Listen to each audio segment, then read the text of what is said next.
আচ্ছা, অ্যালকিনের ক্ষেত্রে আমরা পানির সাথে বিক্রিয়াটা দেখলাম, অ্যালকাইনের সাথে এখন পানির সাথে বিক্রিয়া আসবে। এইখানে আমরা হলো পাশাপাশি দুইটা জিনিস, দুইটা জৈব যৌগ একসাথে পড়ব।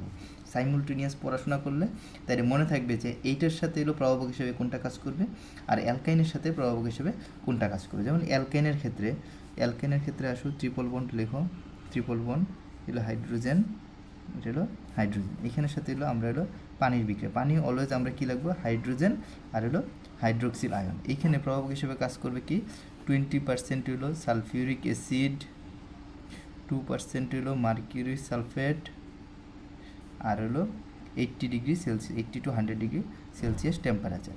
এই বিক্রিয়াটা খুবই ইম্পর্টেন্ট, ট্রিপল স্টার বিক্রিয়া। কিছু জৈব যৌগের কিছু ট্রিপল স্টার বিক্রিয়ার মধ্যে এটা আরেকটা। ঠিক আছে, এই ক্ষেত্রে কি উৎপন্ন হবে, এখানে উৎপন্ন হবে সেই একই জিনিস ইথানল। ঠিক আছে, একই জিনিস ইথানল উৎপন্ন হবে, কিন্তু এইটা ইথানল উৎপন্ন, সরি আগেরটা হলো নল উৎপন্ন হয়েছিল। নল মানে হলো কি, অ্যালকোহল। ঠিক আছে,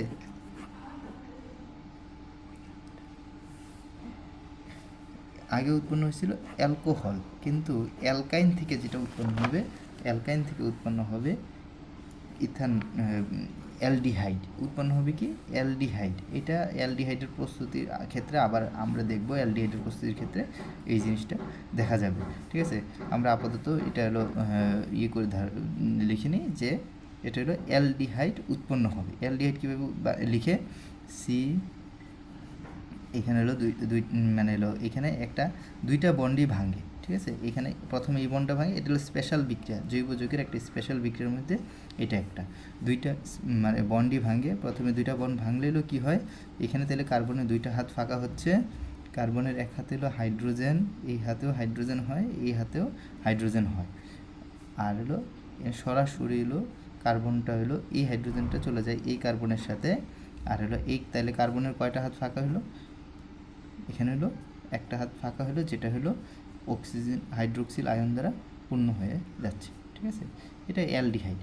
এই ঘটনটা অনেকটা যদি আমরা দেখতে চাই, তখন ঘটনটা হবে এরকম, CH3C ডাবল বন্ড ও আর হলো এইচ।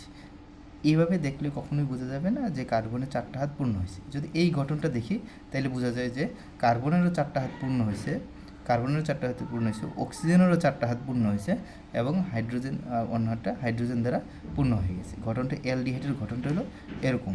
এটা পরবর্তীতে যখন অ্যালডিহাইড প্রস্তুতি দেখানো হবে তখন বোঝা যাবে। লাস্ট টপিক পড়ব। লাস্ট টপিকটা আসবে একটা সৃজনশীল প্রশ্ন। সৃজনশীল প্রশ্ন হলো, তিনটা পাত্র দেয়া আছে এ, বি, সি। এখন দুইটা পাত্র হলো অসম্পৃক্ত জৈব যৌগ, অসম্পৃক্ত জৈব যৌগ আর সম্পৃক্ত জৈব যৌগ কোনটাকে বলে। ঠিক আছে, আনস্যাচুরেটেড আর স্যাচুরেটেড। আনস্যাচুরেটেড হলো যেখানে হলো ডাবল বন্ড অথবা ট্রিপল বন্ড আছে, তাদেরকে বলা হয় আনস্যাচুরেটেড অর্গানিক কম্পাউন্ড। আর হলো যেখানে সিঙ্গেল বন্ড আছে তাদেরকে বলা হলো স্যাচুরেটেড। ঠিক আছে, এখন কোনটাতে আনস্যাচুরেটেড যে অর্গানিক কম্পাউন্ড আছে সেইটুকু বোঝার জন্য আমরা দুইটা বিক্রিয়া ব্যবহার করি। একটা হলো ব্রোমিন দ্রবণ পরীক্ষা, আরেকটা হলো পটাশিয়াম পারম্যাঙ্গানেট দ্রবণ। এই দুইটা দ্রবণের কালার আছে।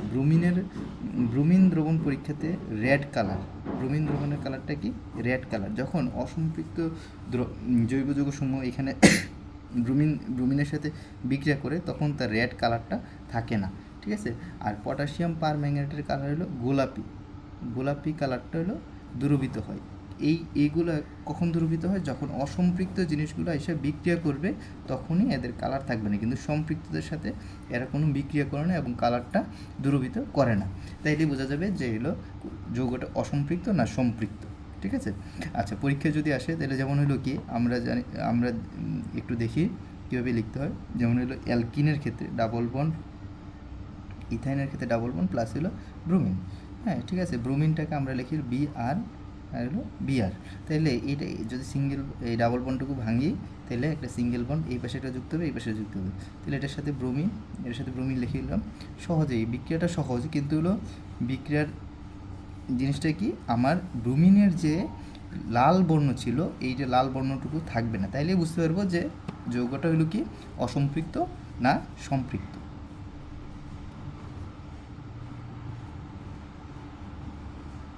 আচ্ছা, আরেকটা বললাম যে এটাও সেম জিনিস, আমরা হলো অ্যালকাইনের ক্ষেত্রে সেম জিনিস, এখানে ট্রিপল বন্ড থাকবে, ব্রোমিন থাকবে, দুই পাশে দুইটা ব্রোমিন যুক্ত হয়ে যাবে।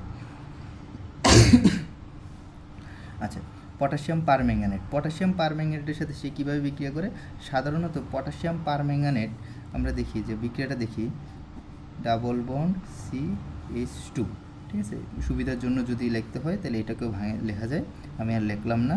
আচ্ছা, পটাশিয়াম পারম্যাঙ্গানেটের সাথে আমরা হলো সাধারণত পটাশিয়াম পারম্যাঙ্গানেট আর হলো পটাশিয়াম হাইড্রোক্সাইড, এই দুইটা মিলে যেটা উৎপন্ন করে এটাকে বলা হলো জায়মান অক্সিজেন। জায়মান অক্সিজেন নাম কি? জায়মান অক্সিজেন। হ্যাঁ, অক্সিজেন, এটা হলো অক্সিজেন। এই কথাটার মানে কি? জায়মান অক্সিজেন সদ্যজাত মাত্র ভূমিষ্ঠ হয়েছে সদ্যজাত অক্সিজেন, যেটার সাথে সাথে বিক্রিয়াতে অংশগ্রহণ করবে, এটাকে বলা হয় কি? জায়মান অক্সিজেন। এই জায়মান অক্সিজেন সাথে থাকে কি? পানি, ঠিক আছে? এই পানি তারা কি করে, এই যে ডাবল বন্ড, আমরা সেম জিনিস এর মনে রাখতে হবে যে ইথিন এবং ইথাইন তাদের ডাবল বন্ড আছে, তাদের হলো কী হবে, ডাবল বন্ড অথবা ট্রিপল বন্ড থাকলে আগে ওই ডাবল বন্ড বা ট্রিপল বন্ডটুকু ভাঙবে, ঠিক আছে? ভাঙলে কি উৎপন্ন হবে? এই পানিটাকে আমরা লিখতে পারি হাইড্রোজেন আর হলো হাইড্রোক্সিল আয়ন, ঠিক আছে? তাইলে হলো এইটাকে ভাঙলে এই পাশে একটা সিঙ্গেল বন্ড তৈরি হলো, এই পাশে একটা সিঙ্গেল বন্ড তৈরি হলো, আর দুই পাশে আমরা তো হাইড্রোজেন আছেই। হ্যাঁ, দুই পাশে একটা হাইড্রোজেন আছে। তাহলে এই অক্সিজেন এই হাইড্রোজেনের সাথে মিলে আমার কি করতেছে, আবার একটা হাইড্রোক্সিল আয়ন তৈরি করতেছে। দুই পাশে দুইটা হাইড্রোক্সিল আয়ন আমি যদি যুক্ত করে দিই, তাইলে এগুলো কী উৎপন্ন হলো? Ethylene glycol. এই জিনিসটাকে কী বলে? Ethylene glycol. এই গ্লাইকল উৎপন্ন হয়, এই যে আগে পটাশিয়াম পারম্যাঙ্গানেটের দ্রবণ কী ছিল? গোলাপি বর্ণ, ঠিক আছে? গোলাপি বর্ণ ছিল, কিন্তু এই গোলাপি বর্ণটুকু ইথিলিন গ্লাইকলে থাকবে না। তাহলে গোলাপি বর্ণটুকু দ্রবীভূত হওয়াতে আমরা বুঝতে পারলাম এই যৌগটা হলো একটা হলো অসম্পৃক্ত যৌগ।